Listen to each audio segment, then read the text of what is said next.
Everyone I talk to or I mention the island, and then no one knows that it exists. Like they kind of know that it's there, and then they think about it, and then, oh yeah, there is something down there.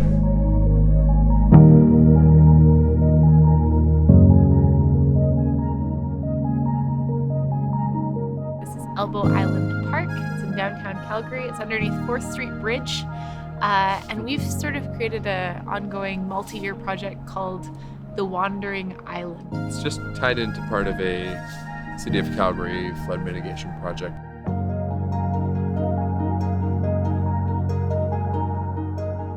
Calgary Public Art approached us because they were sort of interested in finding some lead artists who would be, I think they wanted to find lead artists who were interested in approaching this more like curatorially. So allowing space for other artists too.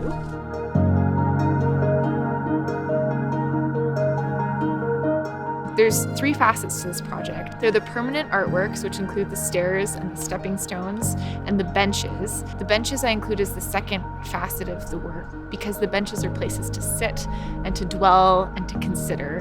And then the third facet are the temporary artworks, which will elapse over 10 seasons. So every season there'll be 1 to 3 artists that have responded to the space in some specific way. And it might be performances that only last an hour, or it might be works that slowly decay over time and remain in the space for years. So this is sort of our goal.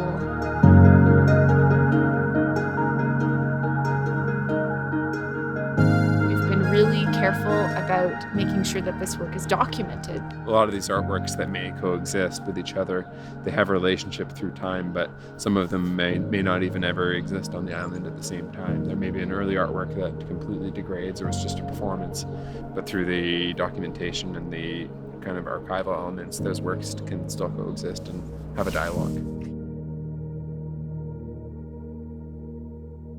One of the goals of this project is not necessarily to bring more people to the island. It's just to make the island itself a better experience. Which is really, I think that's pretty interesting that they're just trying to make it a safe place to walk around, a place where you feel like you're welcome, no matter who you are, and also a better place for animals, which I think is pretty fascinating. And I think if they did develop the space, say putting concrete paths or something, it would completely ruin what this place is. So it's really lovely that they're no, we're leaving them trails, and we want to make sure that there's still space for wildlife, and we're thinking about fish, and The Wandering Island is a project that we think about as being for the audience of birds, bats, beaver, fish, and the occasional curious wanderer. And they're completely supportive of that.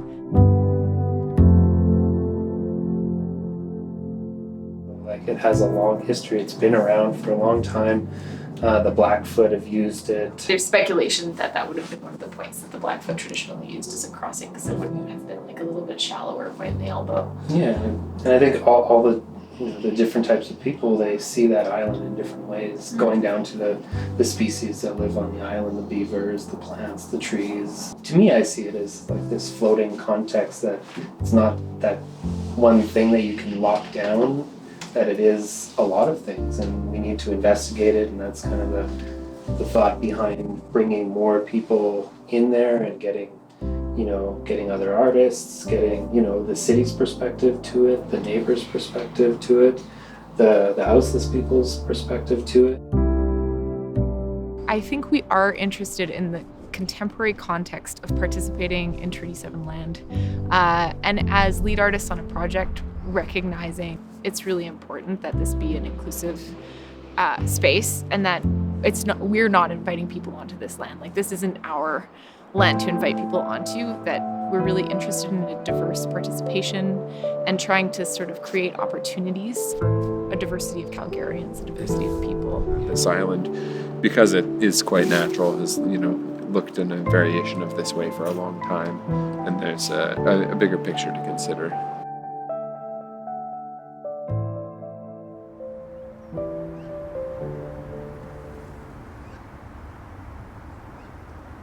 It's the staircase that basically connects the 4th Street Bridge to the park, and they were placing it no matter what, but as part of the public art component is to redesign the stairs. The themes we kept coming back to were this these ideas of transition and the comparison between civic and natural space. And so the design we landed on, through the use of materials and form, kind of speaks to transition. So the stairs feel very conventional urban civic infrastructure at the top of the stairs, and then they slowly become a little more organic in change of materials and form as you descend into the space. And this is kind of meant to act as a gateway into the park as a natural space, but also a space for art. They're sort of the entranceway to the entire project. Mm-hmm. They're the guide that brings you down. But they were the impetus for the Wandering Island as well. This is the site of the first bench on the island. So it's your first place to sit. So for those who don't want to wander too far, there will be 3 benches, and this will be the first site. There'll be 2 more benches as you wander further down. All the teams are selected as a different type of couple. Oh. So there's father-daughter, there's couple, and then there's the bromance team. And they were all asked to sort of design the space that they would want to sit on in this space while looking at the river.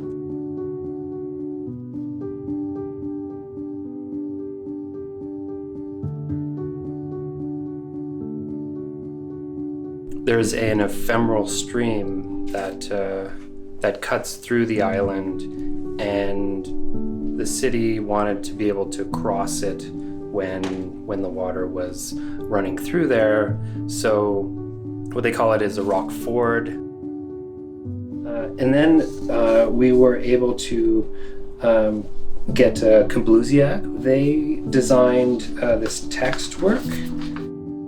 So 6 of the bigger boulders will have this handwritten text on it. Seeing the river in a different light. It's not a thing.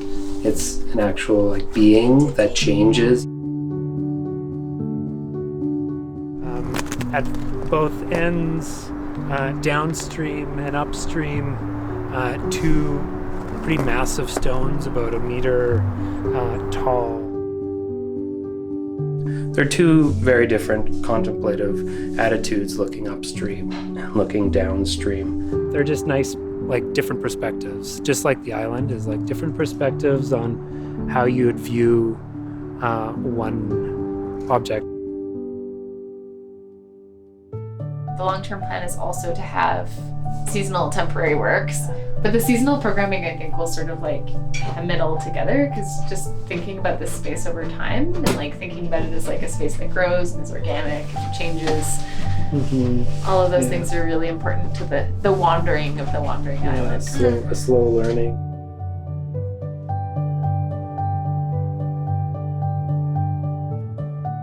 Kind of as a counterpoint to conventional public art, where the installations are always thought of as permanent and kind of monolithic, is this idea of something being a little bit more organic and susceptible to decay or change over time. As lead artists with the Wandering Island, part of our role is to sort of develop a framework through which other artists can participate in the overall project. In an ideal world, we'll be able to sculpt a call for submissions for artists to come and spend some time in this space. And that time might be a day. It might be an artist who wants to play an instrument in the river, or it might be an entire season, someone who wants to leave little things around the space. But the hope is that the work is work that can decay, that the work is work that can consider change over time, and that it won't interfere with the environment, that it will consider and play into the environment around it.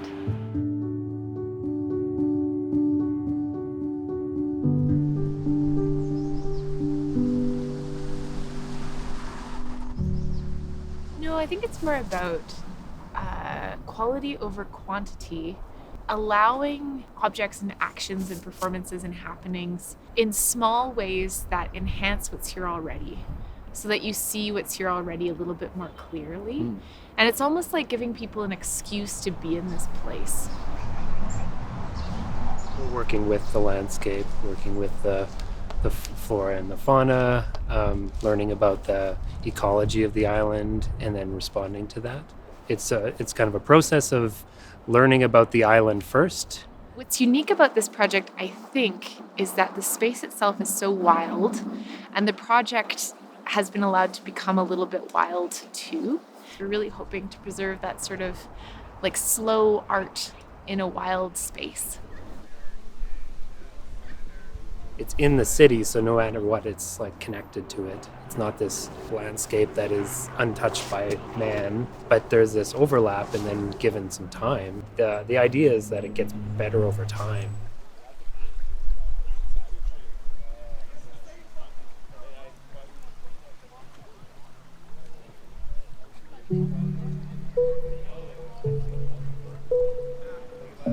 How do we make something that can have multiple tiers?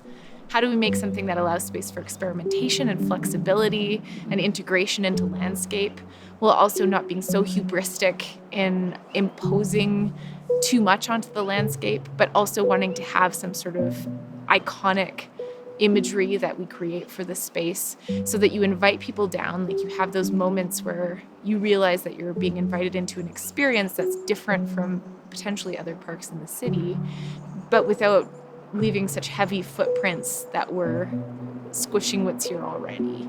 To figure out, how much is enough, how much is too much, and what's suitable and what's sensitive to the environment. Like, that's the only way you can really learn about anything is, this multiple perspective view, until we can get an appreciation for this island. That's what we're after. Get people to really appreciate the island. And then maybe they'll want to take care of it. Isn't that the thing?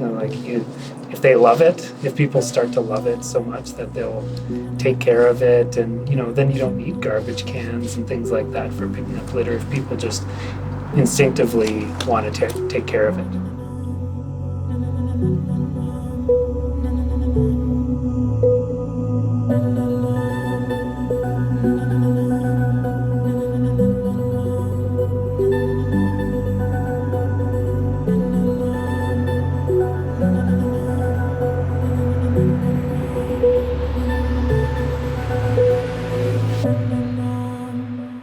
Na na na na na na na na na na na na.